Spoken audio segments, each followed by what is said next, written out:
Hi friends, welcome back to our channel. Today Friday special mutton biryani எப்படி செய்கிறதுன்னு பார்க்கலாம். நான் இதுக்கு 3/4 கிலோ மட்டன் எடுத்திருக்கேன். இப்போ எப்படி செய்கிறதுன்னு பார்த்துடலாம். ஒரு குக்கரை எடுத்துக்கிட்டு அது நல்லா காஞ்சதுக்கப்புறமா நம்ம தேவையான அளவு ஆயில் சேர்த்துக்கலாம். 1 இன்ச் பட்டை, 2 கிராம்பு, 1 ஏலக்காய் சேர்த்துக்கலாம். இதுக்கப்புறமா நான் ஒரு 3 ஆனியன் கட் பண்ணி வச்சுருக்கேன், அதையும் சேர்த்துக்கலாம். கொஞ்சமாக நம்ம உப்பு ஆட் பண்ணிக்கலாம். நம்ம உப்பு ஆட் பண்ணி வெங்காயம் வதக்கும் போது சீக்கிரமாக வதங்கி வந்துடும். பிரியாணிக்கு எப்போதும் வெங்காயம் எந்த அளவுக்கு ஈரப்பதம் இல்லாமல் வதங்குதோ அந்த அளவுக்கு டேஸ்ட்டாக இருக்கும். இப்போ நமக்கு கொஞ்சம் வதங்கியிருக்கு. இது ரோஸ் கலராக இருக்கும், ஒரு மாதிரி கண்ணாடி பதத்தில். நம்ம பிரியாணிக்கு நல்லா ப்ரௌன் கலர் வரணும். லிட்டை க்ளோஸ் பண்ணி வச்சிடலாம். லைட்டாக ஓப்பனில் இருக்கட்டும், நம்ம விசில் போட வேணாம். இப்போ ப்ரௌன் ஆக ஆரம்பிச்சிருக்கு. இன்னும் லைட்டாக ப்ரௌன் ஆனால் போதும், ரொம்ப ப்ரௌன் ஆக வேணாம்.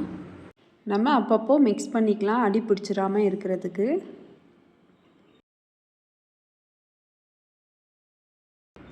இந்த அளவுக்கு நமக்கு ப்ரௌனாக நல்லா வதங்கி வந்திருக்கு. இதுக்கப்புறமா தான் நம்ம ஜிஞ்சர் கார்லிக் பேஸ்ட்டு ஆட் பண்ணணும். இந்த மாதிரி வெங்காயம் வதங்கினதுக்கப்புறமா நம்ம ஜிஞ்சர் கார்லிக் பேஸ்ட்டு மசாலாலாம் ஆட் பண்ணி செய்யும் போது பிரியாணியோட டேஸ்ட்டு பர்ஃபெக்டாக இருக்கும். இஞ்சி பூண்டு பேஸ்ட்டு 2 ஸ்பூன் ஆட் பண்ணிக்கலாம். புதினா ஒரு கை அளவுக்கு நம்ம ஆட் பண்ணிக்கலாம்.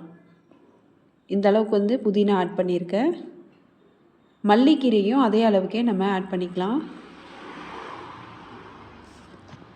நம்ம இஞ்சி பூண்டு போடுறப்ப மல்லிக்கீரை புதினா போட்டோம்னா அதோட வாசனை ரொம்ப சூப்பராக இருக்கும். ஒன் டைம் ட்ரை பண்ணி பாருங்கள். இதுக்கப்புறம் தக்காளி ஆட் பண்ணிக்கலாம். நான் ஒரு 3 தக்காளி கட் பண்ணி வச்சுருக்கேன். 2 பச்சை மிளகாய் சேர்த்துருக்கேன். இஞ்சி பூண்டோட பச்சை வாசனை போனதுக்கப்புறமா நம்ம தக்காளி ஆட் பண்ணிக்கலாம். இப்போ நல்லா மிக்ஸ் பண்ணிக்கலாம்.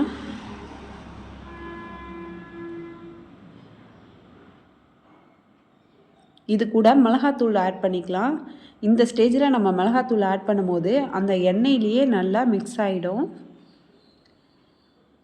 நம்ம மட்டனை வேக வச்சு எடுக்கிறப்ப மேலே ஷைனிங்காக வந்திருக்கும். அந்த மிளகாத்தூள் அந்த எண்ணெயோடு மிக்ஸ் ஆகி நல்லா ஷைனிங்காக வந்திருக்கும். நமக்கு பிரியாணிக்கும் நல்ல கலர் கொடுக்கும். இப்போ எண்ணெய்லாம் பிரிஞ்சு வந்திருக்கு. நம்ம தயிர் ஆட் பண்ணிக்கலாம். ஒரு பாக்கெட் ஃபுல்லாகவே தயிர் ஆட் பண்ணிக்கிறேன்.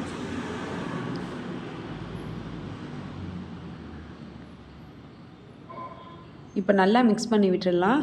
தயிர் ஆட் பண்ணக்கி நம்ம நல்லா மிக்ஸ் பண்ணிடணும். லைட்டாக மிக்ஸ் பண்ணோம்னா ஒரு மாதிரி திரியாக இருக்கும். அதனால் நல்லா நம்ம மிக்ஸ் பண்ணிக்கலாம். இதுக்கப்புறமா லிட்டு போட்டு மூடிடலாம். எண்ணெய் நல்லா பிரிஞ்சு வரட்டும். இப்போ எண்ணெய்லாம் பிரிஞ்சு வந்திருக்கு. தக்காளி கொஞ்சம் மசிச்சு விட்டுக்கலாம். நல்லா வெந்திருக்கு. நம்ம கரண்டியை வச்சு லைட்டாக மசிச்சு விட்டுக்கலாம்.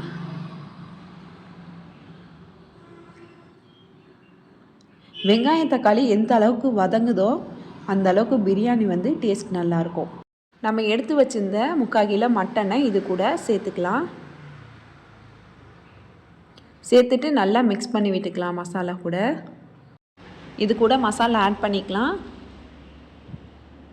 1/2 ஸ்பூன் பெப்பர், 1/2 ஸ்பூன் ஜீரகம், 1 ஸ்பூன் கரம் மசாலா ஆட் பண்ணிக்கலாம். நாங்கள் இப்போதும் மட்டன் பிரியாணி செய்கிறப்ப கரம் மசாலா நிறைய ஆட் பண்ண மாட்டோம்.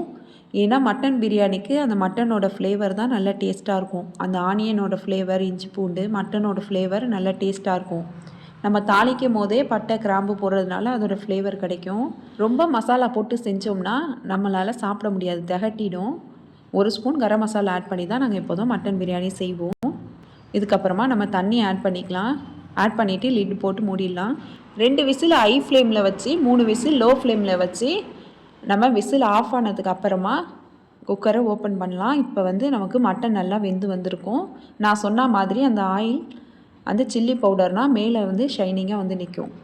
இப்போ நம்ம மட்டனை மட்டும் ஒரு தனி பவுலில் எடுத்து வச்சுக்கலாம். நம்ம 1 கப்பு ரைஸ் எடுத்தோம்னா அதுக்கு 2 கப்பு தண்ணி ஆட் பண்ணணும் பிரியாணிக்கு. நான் இப்போ பிரியாணி ரைஸ் எடுத்திருக்கேன். 2 கப்பு அரிசியை நான் ஊற வச்சுருக்கேன். உங்களுக்கு எந்த ரைஸ் வேணாலும் நீங்கள் யூஸ் பண்ணிக்கலாம். அதுக்கு இப்போ மசாலாவை மெஷர் பண்ணும்போது எனக்கு 2 கப்பு கரெக்டாக வந்துருச்சு. நான் அரிசி ஊற வச்சுருந்த தண்ணியை 2 கப்பு ஆட் பண்ணிக்கிறேன். அரிசி ஊற வச்ச தண்ணியை ஆட் பண்ணி பிரியாணி செய்யும் போது டேஸ்ட்டு சூப்பராக இருக்கும். நான் 2 கப்பு அரிசி ஊற போட்டு வச்சுருக்கிறதுனால 4 கப்பு வந்து ஆட் பண்ணியிருக்கேன். இந்த ஸ்டேஜில் நம்ம உப்பு டெஸ்ட் பண்ணிக்கலாம். இப்போ நம்ம உப்பு டேஸ்ட் பண்ணும்போது உப்பும் சுல்லுன்னு இருக்கணும், அதுக்கு புளிப்பும் சுல்லுன்னு இருக்கணும். இப்போ லெமன் ஒரு அரை மூடியை வந்து நம்ம புளிஞ்சு விட்டுக்கலாம். நமக்கு இந்த ஸ்டேஜில் உப்பும் லெமனும் சுல்லுன்னு இருந்தால் தான் நம்ம ரைஸ் போட்டு வேக வைக்கும் போது டேஸ்ட்டு வந்து பர்ஃபெக்டாக இருக்கும். லீட் போட்டு ஒரு கொதி வர்றது வரைக்கும் வெயிட் பண்ணலாம். இந்த மாதிரி நுரைச்சி வந்திருக்கும். இதுக்கப்புறமா நம்ம ரைஸை ஆட் பண்ணிக்கலாம். நான் 2 கப்பு ரைஸ் எடுத்து அரை மணி நேரம் ஊற வச்சு வச்சுருந்தேன். இப்போ அதை இது கூட ஆட் பண்ணிக்கலாம். நம்ம எதுக்காக மட்டனை தனியாக எடுத்து வச்சோம்னா நமக்கு இந்த மசாலாலேயே மட்டனோட ஃப்ளேவர்லாம் இறங்கியிருக்கும். இதுக்கு மேலேயும் நம்ம ரைஸோடு சேர்த்து வேக வச்சோம்னா மட்டன் வந்து உடஞ்சிரும். ஏன்னா ஏற்கனவே மட்டன் வெந்துருச்சு. அதனால தான் மட்டனை தனியாக எடுத்து வச்சுருக்கோம்.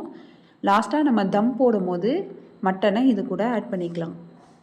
இப்போ இந்த ஸ்டேஜில் தண்ணி வற்றுனதுக்கப்புறம் நம்ம பழைய தோசைகள் வந்து பிரியாணி தம் போடுறதுக்காகவே வச்சுருக்கணும். இப்போது கீழே வந்து நம்ம பழைய தோசைக்கல்லில் இந்த மாதிரி வச்சுக்கலாம். நம்ம தம் போடுறதுக்குனே தனியாக தோசைக்கல் வச்சுருக்கணும். ஏன்னா அதுக்கப்புறம் நம்ம தோசை ஊற்றினா அந்த கல்லில் வராது. இந்த மாதிரி நமக்கு தண்ணிலாம் இருக்காது, வெறும் ரைஸ் மட்டும் இருக்கும்.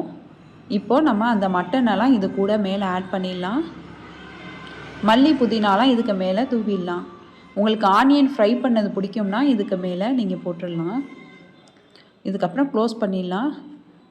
இப்போ ஸ்டவ்வை சிம்மில் வச்சு ஒரு 10 நிமிஷம் விட்டுட்டு எடுத்தோம்னா நமக்கு சுவையான மட்டன் பிரியாணி ரெடி. பாருங்கள், ஆவி பறக்கும் மட்டன் பிரியாணி ரெடி ஆயிடுச்சு. நம்ம கரம் மசாலா அதிகமாக போட்டுட்டோன்னா மட்டனோட ஃப்ளேவர் நமக்கு அந்தளவுக்கு தெரியாது. கரம் மசாலாவோட ஃப்ளேவர் தான் அதிகமாக தெரியும். நம்மளால் பிரியாணி அதிகமாகவும் சாப்பிட முடியாது, திகட்டிடும். இந்த மாதிரி கம்மியாக போட்டு செய்யும் போது மட்டன் பிரியாணி ரொம்ப டேஸ்ட்டாக இருக்கும். இது கூட ஆனியன் ரைத்தா வச்சு சாப்பிட்டுக்கலாம். நான் ஆனியன் ஸ்லைஸ் பண்ணி வச்சுட்டு அது கூட 2 பச்சை மிளகாய், மல்லிக்கீரை, உப்பு, தயிர் ஆட் பண்ணி மிக்ஸ் பண்ணி விட்டுக்கிறேன். இந்த மட்டன் பிரியாணியை நீங்களும் ட்ரை பண்ணி பாருங்கள். இந்த வீடியோ உங்களுக்கு யூஸ்ஃபுல்லாக இருந்துச்சுன்னா லைக் பண்ணுங்கள், ஷேர் பண்ணுங்கள், கமெண்ட் பண்ணுங்கள். மறக்காமல் சப்ஸ்கிரைப் பண்ணிவிடுங்க. தேங்க்ஸ் ஃபார் வாட்சிங்.